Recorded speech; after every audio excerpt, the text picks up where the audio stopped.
O Senado aprovou nesta semana a prorrogação por 3 meses, até 31 de julho, o prazo de entrega da declaração do imposto de renda para pessoa física. Atualmente, o prazo para envio se encerra no final de abril. O cronograma para a restituição do imposto de renda fica mantido com o primeiro lote previsto para 31 de maio. Bom, como o texto passou por alterações no Senado, terá que retornar à Câmara dos Deputados. E quais são as mudanças para a declaração do imposto de renda deste ano? Quais erros mais comuns que podem ser evitados? É sobre o assunto que a gente conversa agora com o especialista em controladoria e finanças, também mestre em gestão da inovação e competitividade, professor Lúcio Flávio Bicalho, conosco aqui no Issa Bahia. Seja bem-vindo. Bom dia, professor. Bom dia, é um prazer estar aqui com vocês. Prazer todo nosso, muito obrigado por aceitar o nosso convite. Todo ano a Receita Federal costuma anunciar mudanças na declaração do imposto de renda. Este ano ocorre isso também? Temos mudanças e quais seriam?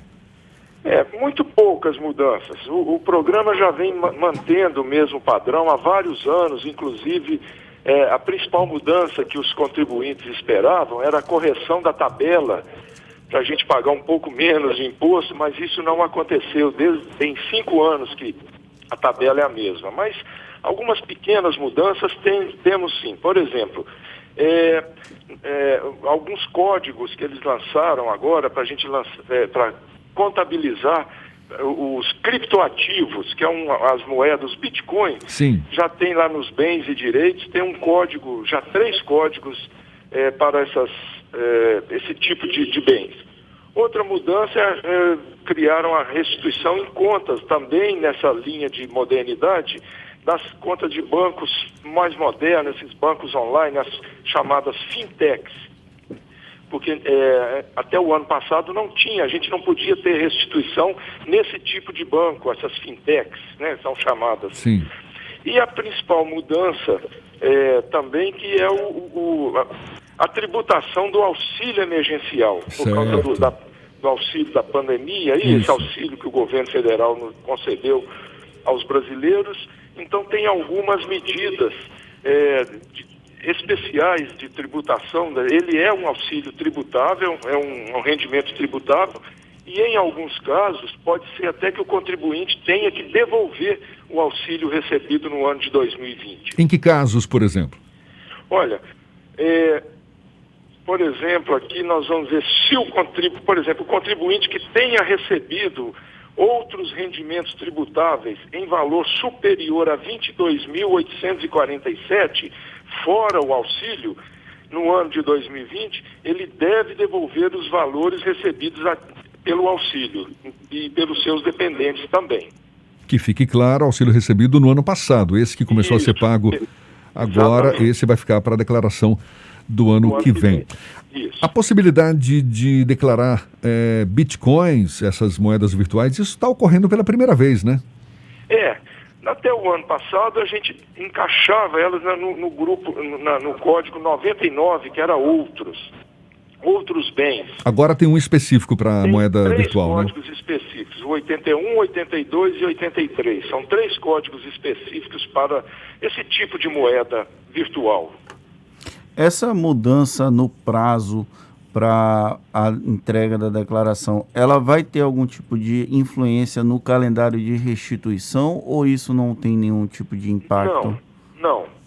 O governo está dizendo que o primeiro lote de restituição, que é 31 de maio, se mantém, está né? mantido. Então, aqueles primeiros, quem está entregando primeiro, provavelmente os idosos também, vai manter o calendário de restituição em 31 de maio. E essa prorrogação do prazo de entrega ainda está em tramitação lá no Congresso Nacional, né? Porque o que continua valendo é o final de abril. Isso. Por enquanto, sim, mas já foi passado, agora me fugiu aqui, já foi aprovado, me parece que no Senado. E volta agora para a Câmara dos Deputados. Isso, falta a comprovação agora, mas tudo indica que vai ser prorrogado. A cobrança do imposto de renda aqui no Brasil, ela passa por modificações pontuais ano a ano. O senhor acredita que existe uma possibilidade de, no futuro próximo, haver uma mudança mais incisiva na forma como essa cobrança é feita? Olha, tem duas grandes mudanças que a gente já está ventilando, a gente já sabe que está na pauta lá, e não são mudanças boas para nós, contribuintes. A primeira delas é acabar com aquele desconto padrão que o governo tem uma liberalidade para quem opta pela declaração simplificada. Ele dá um desconto padrão de 20% sobre os rendimentos. Isso já está em estudo para deixar de existir esse desconto padrão, que na verdade é uma liberalidade, é para quem não tem, ele é indicado para quem não tem recibos médicos, né? Não tem gastos médicos. A outra mudança, mais abrangente, é aumentar a alíquota máxima do imposto de renda para as pessoas físicas, que hoje a alíquota maior que tem é 27,5%. Mas já tem estudos, projetos de lei, por enquanto está engavetado, mas a tendência é, qualquer hora, a gente vê aí os aumentos escalonados chegando até 40%. Mas, felizmente, ainda está engavetado. Vamos ver o que vai dar. Lúcio, e em relação aos erros mais comuns, a gente sabe que muita gente desatenta, acaba omitindo algumas informações. Quais são aquelas mais comuns, aquelas, digamos, falhas que os contribuintes acabam cometendo na declaração do imposto de renda? São muitas falhas. Todo ano, milhões de brasileiros caem na malha fina, e muitas vezes é importante que se diga que muitas vezes não é por má fé querer driblar o leão, não é isso, é por desconhecimento, por erro de digitação. Então a gente tem que ficar sempre atento, saber o que está fazendo, conhecer a legislação e atenção na hora de digitar para não cometer erros pequenos, bobos, mas que podem levar a cair na malha fina. Mas dentro desses milhões de brasileiros que têm caído nos últimos anos, tem umas estatísticas, por exemplo, o principal erro, os principais problemas estão nas despesas médicas, sem comprovação ou lançamento de valores incorretos. Então, foi-se o tempo, né, em que declarava-se uma despesa médica sem comprovação. Agora a Receita cruza esses dados todos, não é? Exatamente. A Receita agora está muito minuciosa nessas despesas médicas, inclusive tem uma nova declaração, nova sim, já tem alguns anos, chama-se DEMED. Essa declaração é fornecida pelos médicos, dentistas e hospitais, clínicas, que elas dizem lá basicamente o seguinte: quem foi atendido, o paciente, e quem pagou. Então essas informações são enviadas no final do ano para a Receita, e eles cruzam as informações. Então muitas vezes, por exemplo, um contribuinte paga despesa médica, um hospital, às vezes uma cirurgia, um dentista qualquer, de um sobrinho que não é dependente. Mas eu paguei, eu vou botar na minha declaração. E não passa, porque lá está informado quem que foi atendido, é o sobrinho, e esse sobrinho não é dependente daquele contribuinte. Então isso é um dos motivos que leva a cair na malha fina. Em relação às receitas, aos rendimentos do contribuinte, eu vejo às vezes algum contribuinte, eu não quero declarar tudo que eu recebo. Essa omissão de receitas ou rendimentos pode representar que risco, Lúcio? Com certeza também é um dos grandes motivos. Eu tenho amigos que, mal informados, por exemplo, trabalham em 2 ou 3 lugares, e ele, para evitar o pagamento de mais imposto, ele lançou só 1 ou 2 fontes de renda. Isso, com certeza, vai levar ao cruzamento e não vai passar, e vai cair na malha fina. Outra omissão de rendimento muito comum é, por exemplo, aluguéis. Quem tem um apartamento alugado, mas trabalha numa empresa, e o apartamento alugado às vezes é uma renda só complementar, uma renda menor, mas mesmo independente do valor, ela vai causar problema, vai cair na malha fina por causa desse aluguel. Então tem que lançar todos os rendimentos, aluguéis, às vezes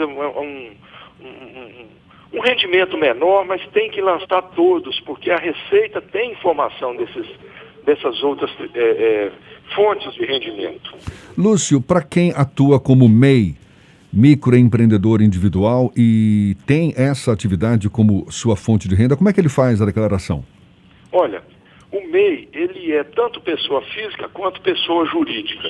Então, a primeira coisa que ele tem que fazer é fazer a declaração do MEI como pessoa jurídica. Porque, por exemplo, um MEI que faturou no ano, por exemplo, R$60 mil, mas naqueles 60 mil não é tudo lucro, não é rendimento da pessoa física. Do MEI ali, às vezes ele teve gastos com combustível, com energia elétrica, com diversos gastos, como se fosse uma empresa.